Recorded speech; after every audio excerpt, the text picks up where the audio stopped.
Nah, oke guys, kali ini ada dua berita yang cukup mantap. Kali ini, yang pertama datang dari utusan khusus luar negeri Tiongkok untuk Cina yang tiba-tiba datang meminta bantuan untuk menyelamatkan negara Afghanistan, bos. Negara yang pemerintahannya kini dipimpin oleh kelompok Taliban. Nah, lantas apakah gerangan tiba-tiba Cina meminta Indonesia membantu menyelamatkan negara Afghanistan? Menyelamatkan dari siapa dan dalam bidang apa? Dan bertemu dengan siapakah utusan khusus negara Tiongkok itu sebenarnya? Setelah ini kita bahas.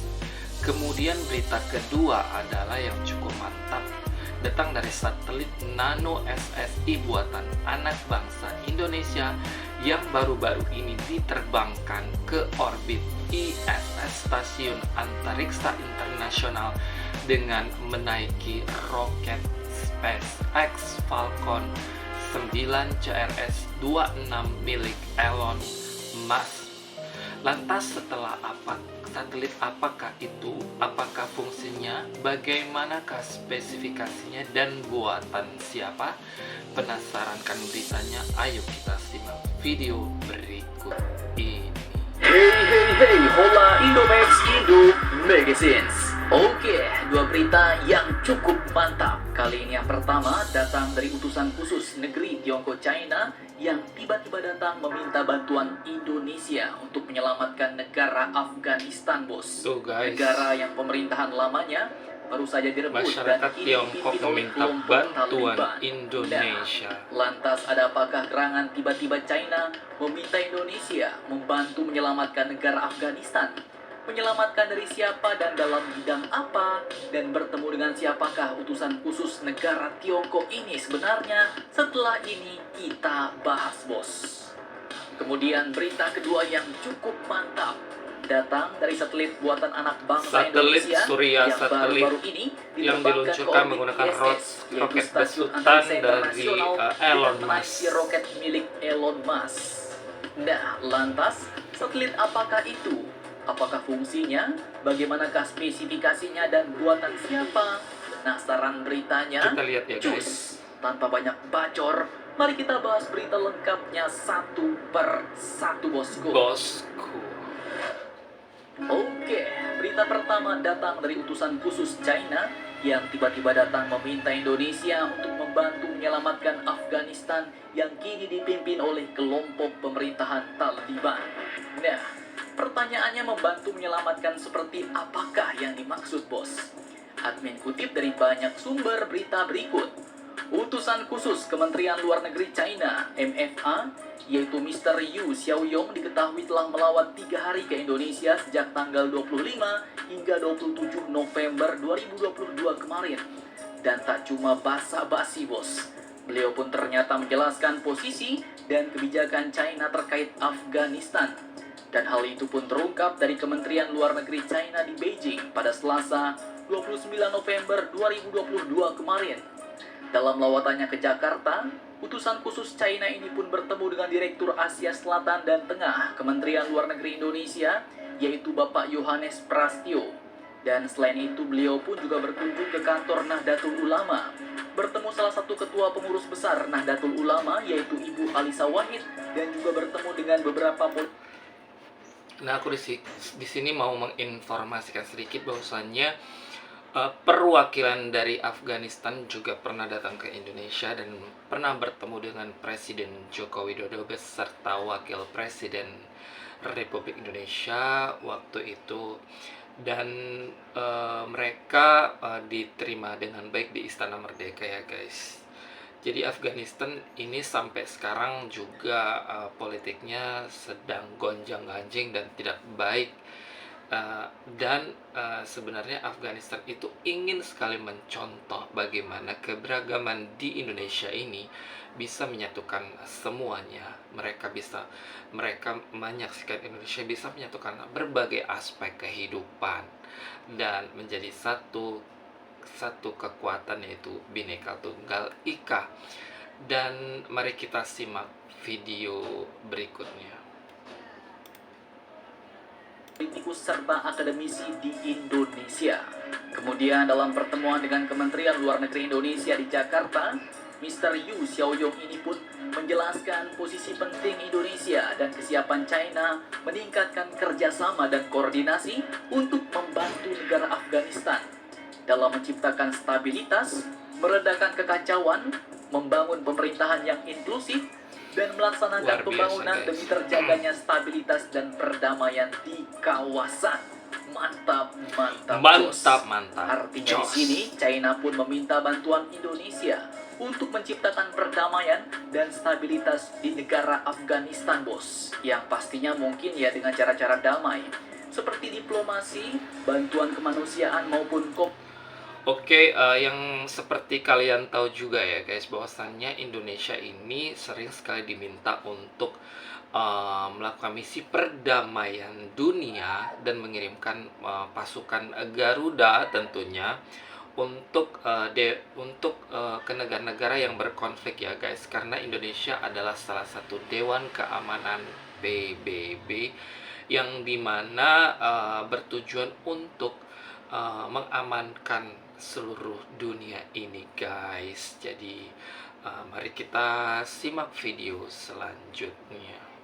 Komunikasi persuasif dengan pihak negara Afghanistan. Nggak mungkin juga ya kan China meminta kita mengirimkan bala tentara atau pasukan militer untuk meredakan kekacauan di sana. Nah, menurut Mr. Yu, ajakan tersebut pun juga bertujuan untuk meningkatkan kemitraan strategis komprehensif antara negara China dan negara Indonesia. Mantap jos. Kemudian berita kedua yang tak kalah mantap. Ini datang dari satelit Nano SS-1 buatan Indonesia yang baru saja berhasil diterbangkan ke stasiun antariksa internasional yaitu ISS. Admin kutip lagi dari banyak sumber berita berikut, bos. Informasi ini pun diketahui melalui unggahan dari akun Instagram Badan Riset dan Inovasi Nasional atau BRIN dengan handle @BRIN. Hebat ya Indonesia, buatan anak bangga, pada tanggal bisa 27 buat November roket 2022 sendiri tepat guys. jam 2:20 subuh, satelit nano buatan Indonesia yaitu Surya Satelit 1 atau disingkat SS-1 telah berhasil meluncur keluar angkasa menuju International Space Station atau ISS. Satelit Indonesia ini pun diantar ke ISS dengan menggunakan roket SpaceX Falcon 9 CRS-26, yaitu sebuah roket milik perusahaan penerbangan luar angkasa SpaceX milik Elon Musk, Amerika Serikat. Nah, roket Falcon 9 CRS-26 ini pun sebenarnya sedang melakukan misi membawa muatan ke ISS, termasuklah diantaranya juga mengangkut satelit SS-1 buatan asli Indonesia. Asli Indonesia roket ini pun guys. sukses diluncurkan setelah sebelumnya sempat mengalami penundaan beberapa hari karena cuaca di Kennedy Space Center, Florida, Amerika Serikat yang tidak. Oke, aku berikan informasi juga sedikit di sini ya guys, bahwasannya Indonesia memang sudah bisa membuat roket karya anak bangsa sendiri, tetapi kemungkinan besar pembuatannya bukan di Indonesia ya guys, tapi mungkin ada di Amerika Serikat, karena tidak mungkin membawa roket dari Indonesia ke Amerika Serikat. Dan untuk menuju keluar angkasa pun itu dibantu dengan perusahaan SpaceX Elon Musk ya guys. Jadi kita masih bergantung ya teknologi sebenarnya pada Amerika Serikat. Semoga di kemudian hari kita bisa melakukan peluncuran satelit sendiri dari negara sendiri. Amin, kita doakan sama-sama. Oke, kita lanjut. Dukung. Nah, kini pertanyaannya, satelit buatan siapakah ini? Apakah fungsi dan misinya? Serta bagaimanakah spesifikasi lengkapnya? Simak videonya sampai habis, bos. Sampai habis ya guys, lihat. Oke, masih dari sumber-sumber yang sama. Ide dan proyek pengembangan satelit nano ini pun diprakarsai oleh sekelompok mahasiswa Universitas Surya pada tahun 2016 silam. Universitas Surya. Sampai di situ saja, bos. Mereka pun kemudian berkolaborasi dengan tim insinyur dari Lembaga Penerbangan dan Antariksa Nasional atau LAPAN, kemudian PT Pasifik Satelit Nusantara, Organisasi Amatir Radio Indonesia atau ORARI, dan PT Pudak Scientific.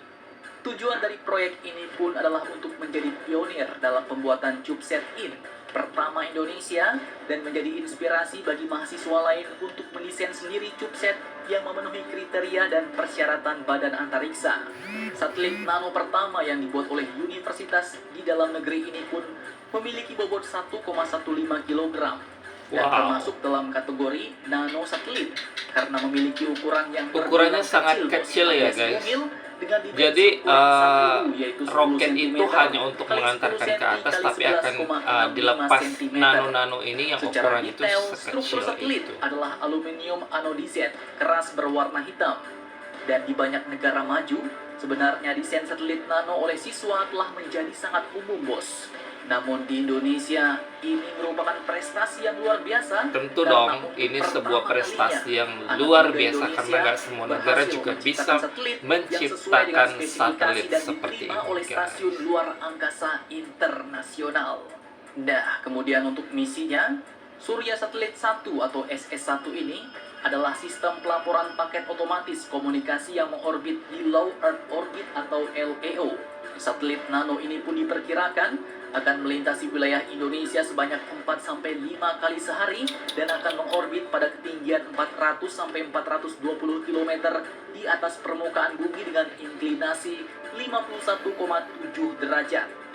Kemudian, dikutip dari situs 8, misi SS1 ialah Automatic Packet Reporting System yang berfungsi sebagai media komunikasi via satelit dalam bentuk teks singkat.